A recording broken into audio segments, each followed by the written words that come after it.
Hey YouTubers, this is Chris Petracchi, and today we're going to draw a quick study of the mouth. But before we do that, let's just review a little bit of the anatomy. For the mouth, it's unique because it's orbicularis oris is the red-lipped portion of the muscle.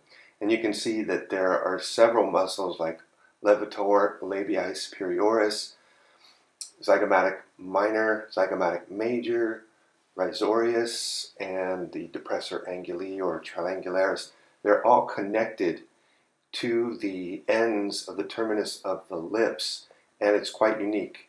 There's something called the mascular node right in this region here. They all connect there, and it's the only area in the body where muscle and tendon does not connect to bone. So it's very flexible and capable of a wide range of expression and emotion.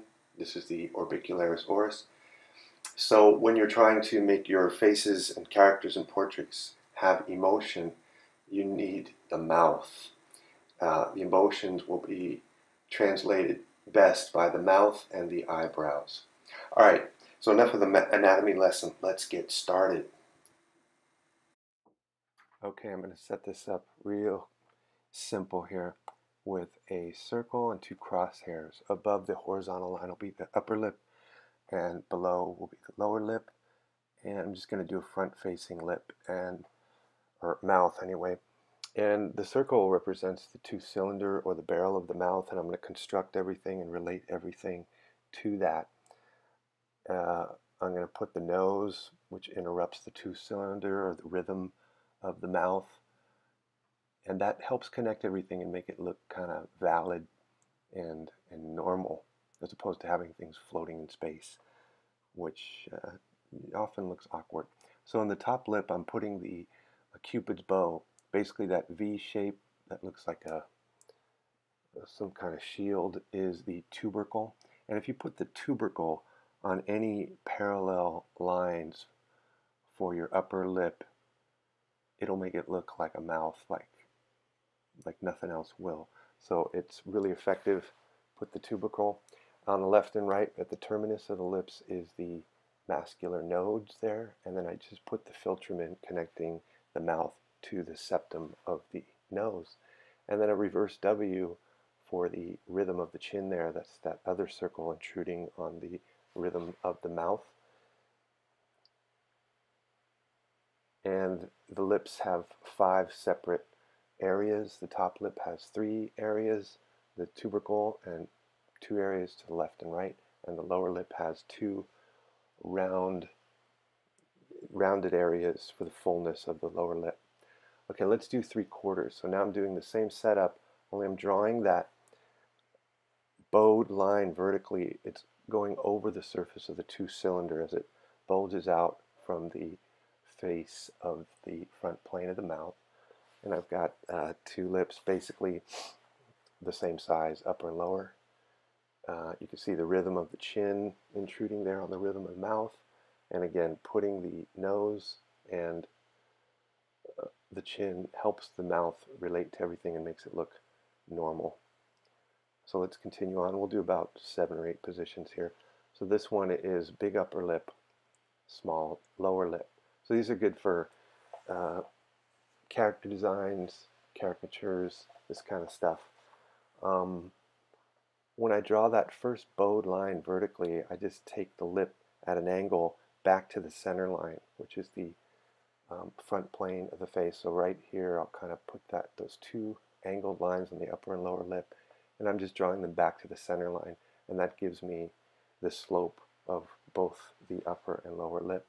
So now I've got big lower lip and smaller upper lip. Just putting everything in. Put that tubercle in, philtrum, rhythm of the chin, and moving on. Mouths are really, this one's going to be kind of sucking on that lower lip, biting the lower lip. So you're not going to see much of the red lipped portion of the muscle of the lower lip. It'll be all hidden underneath the teeth. So there's 2 shapes there underneath that upper lip that's supposed to be teeth anyway. and it's kind of biting, and you don't see the lower lip at all. So you'll be a lot of times wondering, how do I do this expression or that expression? And once you do a few of these studies, you'll kind of understand and unravel the mystery of the lips really quickly. So now we've got two exaggerated or full upper and lower lips. Again, good for caricatures, character designs, or even just figuring out what's going on with the model in front of you.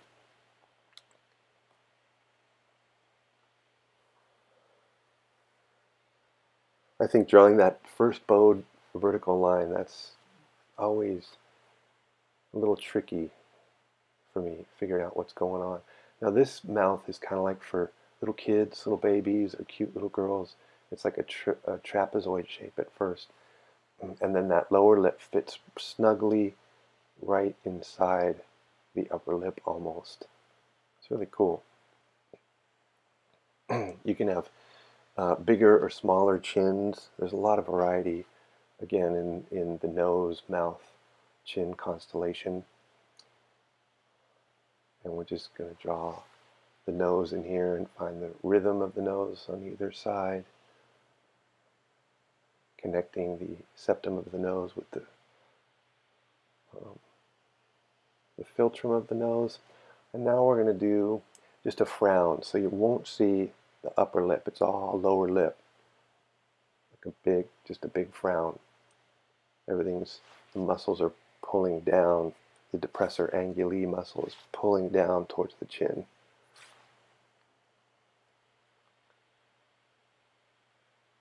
Okay, and now I'm going to draw my crosshairs as if there's an angle looking up. So we're low camera angle looking up at the mouth.